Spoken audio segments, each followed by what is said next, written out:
Nascere poveri non è una colpa, morire poveri lo è. Lavora senza guardare l'orologio per poter acquistare senza guardare lo scontrino. Ogni giorno veniamo bombardati da frasi come queste, presentate come il manuale universale per diventare ricchi. Ma è davvero così? Oggi vediamo cosa significa essere ricchi e quali sono concretamente le strade per diventarlo. Ciao, sono Badr, sono un ingegnere e in questo canale parlo di soldi, imprese e scelte reali fatte in Italia. Se ti interessano argomenti come investimenti e fare impresa, ma con esempi concreti e numeri veri, iscriviti e attiva la campanella. Torniamo al video. Innanzitutto, cosa intendiamo per essere ricchi? Perché noi utilizziamo la stessa parola per definire concetti completamente diversi. E questa confusione crea delle aspettative sbagliate e di conseguenza delle strategie sbagliate. Per qualcuno essere ricchi significa non doversi più preoccupare di dover lavorare per sopravvivere e se smettessi di lavorare la tua vita non crollerebbe e le tue spese continuerebbero ad essere coperte. Quindi un concetto di ricchezza legato alla sicurezza. Per altri essere ricchi significa qualcosa di più. Poter decidere in qualsiasi momento di staccare, riplasmare la propria vita, cambiare città, paese, ritmo di vita e poterlo fare senza dover essere limitato da un reddito. Quindi un concetto legato alla libertà. Poi c'è un terzo significato molto diffuso, quello che intende la ricchezza come stile di vita. Un livello di consumo alto, status e comfort. E infine c'è la ricchezza estrema, quella di Musk, di Bezos, di Zuckerberg, Bill Gates e compagnia. Non si parla più di vivere semplicemente meglio, ma giocare proprio un altro gioco. Poter influenzare mercati, manipolare governi. È fondamentale capire che questi livelli non sono progressivi. Non è detto che se tu oggi ti trovi in uno, semplicemente continuando a fare quello che stai facendo, ti ritroverai domani nel successivo. Questo perché non richiedono le stesse strategie. Raggiungere il primo livello di ricchezza, quello legato alla sicurezza, è relativamente semplice, anzi alla portata di tutti. Qualche anno fa, sui vari canali di finanza su YouTube, si sentiva spesso parlare del movimento FIRE, Financial Independence Retire Early, che ridotto ad una versione molto semplificata diceva in poche parole questo: lavora per 10 anni. Vivi con una frazione del tuo stipendio, di solito un terzo, e investi tutto il resto. Dopo questo arco temporale, il capitale investito dovrebbe essere sufficiente a generare rendimenti tali da coprire le tue spese mensili. E a quel punto potresti tranquillamente vivere di rendita. In realtà, il calcolo non è nemmeno così rigido. Se consideriamo l'effetto dell'interesse composto sugli investimenti, i tempi potrebbero tranquillamente addirittura accorciarsi. E in alcuni scenari, addirittura 8 anni. Non necessariamente 10. PS, cos'è l'interesse composto? Quando tu investi una somma, qualsiasi essa sia, quella somma genererà un rendimento. E se quel rendimento alla fine dell'anno tu non lo ritiri, l'anno successivo tu non guadagnerai solo sul capitale che tu avrai depositato, ma anche sui profitti già maturati. E col tempo questo effetto diventa esponenziale. Comunque, presentato in questo modo, il primo livello di ricchezza sembra quasi obbligato per tutte le persone, ma non è così. Questo per via di alcune criticità. Il primo limite è lo stipendio di partenza. Vivere con un terzo di 3.000 euro non è come vivere con un terzo di 1.200. Quindi, magari prima di applicare questa strategia, bisognerebbe lavorare sul massimizzare lo stipendio che si può guadagnare.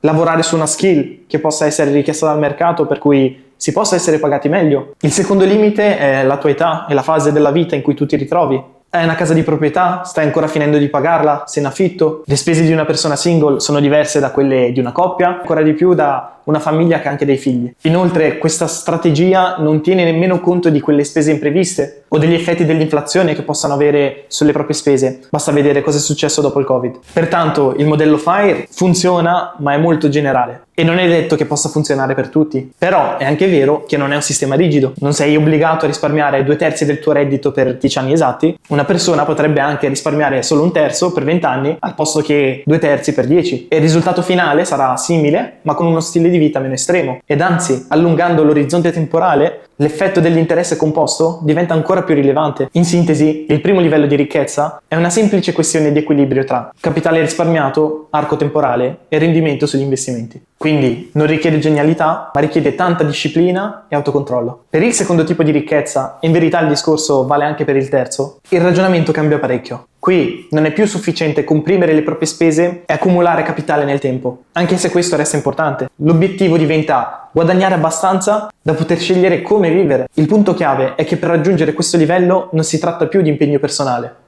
perché alla fine l'equazione del guadagno rimane sempre quella. Offriamo tempo e competenze in cambio di denaro. Il problema è che il nostro tempo è limitato. Anche diventando molto bravi, molto specializzati e quindi molto richiesti, esiste comunque un tetto naturale che non dipende da noi. Sì, esistono delle eccezioni, ma sono più unicità, come possono esserlo dei dirigenti di alto livello, figure strategiche in grandi aziende, atleti, professionisti dello spettacolo, ma questi sono casi più unici che rari, difficilissimi da raggiungere e spesso legati a contesti specifici e fattori che noi non possiamo controllare. Per la maggior parte di noi, se ci affidiamo esclusivamente al lavoro diretto, la crescita economica resterà proporzionale alle ore lavorate. E per superare questo limite, la nostra unica strategia è moltiplicare il valore che possiamo offrire. E il modo con cui possiamo farlo è costruire un'azienda. Ma anche qui il percorso non è immediato. Il ragionamento chiaramente non è apro un'azienda e divento libero. La prima cosa da fare è diventare molto competenti in un'attività concreta e quindi studiare, fare esperienza in aziende solide di un determinato settore a cui si punta, capire come funzionano i processi, dove si generano i margini, come si acquisiscono i clienti e se possibile fare diverse esperienze in diverse aziende che operano in quel determinato settore. E solo dopo aver acquisito una competenza reale, partire in modo controllato, con una struttura snella e pochi clienti, e via via implementare ed ottimizzare i vari processi. E poi gradualmente integrare collaboratori che facciano le nostre stesse cose, moltiplicando così il valore che la tua piccola azienda potrà offrire ai tuoi nuovi clienti. E qui emerge un punto critico: non è affatto detto che la tua azienda parta. E anche quando parte, non è detto che l'azienda riesca a scalare. Ed un'azienda che non scala diventa ancora più vincolante di un lavoro da dipendente. Se sei dipendente, vendi il tuo tempo al tuo datore di lavoro. Se hai un'attività che dipende completamente dalla tua presenza, tu stai sempre vendendo il tuo tempo, non più a un datore di lavoro, ma ai tuoi clienti, con l'unica differenza che qui i rischi e le responsabilità aumentano. Quindi puoi guadagnare sì di più, ma sicuramente non sarai più libero. Scalare infatti non significa solo che il tuo fatturato debba crescere, ma deve farlo senza che di conseguenza le ore che impieghi crescano in proporzione. Quindi significa costruire processi delegando ed implementando tecnologie,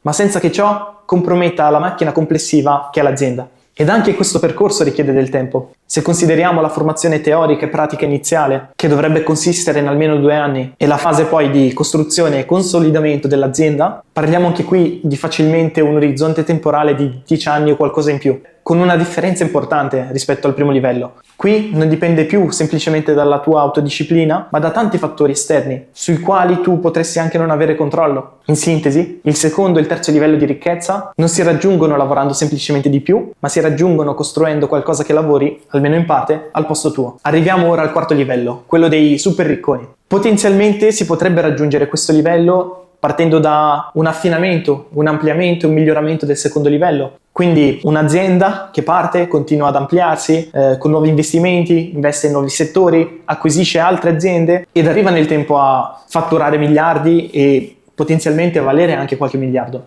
Il limite è che spesso questo processo richiede molti anni. Sono poche le aziende che nel giro di 10-20 anni passano da una fondazione ex novo, quindi proprio da zero, e raggiungono valutazioni da miliardi. Pochissime. Nella maggior parte dei casi, quindi, queste aziende vengono da generazioni di imprenditori. Quindi un padre che fonda un'azienda e le dà solidità, struttura, i figli che portano innovazione e fanno crescere in diversi ambiti quell'azienda, e poi i nipoti che alla fine, dopo 60 anni di lavoro, riescono finalmente a sfondare il limite del miliardo di valutazione. Piccola parentesi, molto spesso, soprattutto in Italia, le aziende non superano la seconda generazione di gestione. Quindi padri che fondano l'azienda e figli o nipoti che fanno chiudere baracca. Quindi anche qui in verità le aziende che dopo un po' di generazioni portano ad una valutazione così importante sono pochissime, come possono essere Bill Gates, Zuckerberg e molti altri. Se si va a vedere le loro storie, si vede che tutti questi sono accomunati da una fortissima componente della fortuna. Infatti si sono ritrovati tutti nel momento giusto, nel posto giusto, con le competenze giuste e le persone giuste, che sono cose che alla fine non dipendono da noi, ma tutte variabili esterne. Pertanto non esiste una strategia perseguibile per poter ottenere i loro risultati. C'è da dire però che una caratteristica che li accomuna a tutti è l'intraprendenza. La maggior parte di loro ha provato e riprovato con diverse attività, prima di poi azzeccare quell'attività giusta che li ha fatti sfondare. Quindi, più che una strategia da perseguire per arrivare al loro livello di ricchezza, quello che si può prendere da loro è la resilienza e l'intraprendenza nel fare le cose. Quindi, in sintesi, si può diventare ricchi? Sicuramente, o perlomeno non è così difficile come può sembrare. La prima cosa su cui lavorare è sicuramente il nostro guadagno e chiedersi, per le mie competenze attuali, sto già guadagnando il massimo che il mercato offre per la mia mansione? E se questo massimo non mi soddisfa, è conveniente spostarsi in un altro settore che magari è più remunerativo? Se la risposta è sì, allora fallo. Se la risposta è no e quindi hai raggiunto già il massimo a cui tu puoi ambire, allora inizia a lavorare sul tuo stile di vita. Minimizza le tue spese cercando di sacrificare qualche uscita, sacrificare un po' il tuo stile di vita, che alla fine la regola generale è sempre quella. I primi soldi guadagnati sono i soldi risparmiati. E solo poi inizia a progettare la tua vita non ragionando sull'oggi, ma ragionando in un arco temporale di almeno 10 anni. Quindi prima ottimizza quello che sei già ora e poi costruisci nel tempo quello che vuoi diventare. Se il video ti è piaciuto e sei interessato ad altri contenuti come questo, allora metti like ed iscriviti. E noi ci vediamo al prossimo video. Ciao!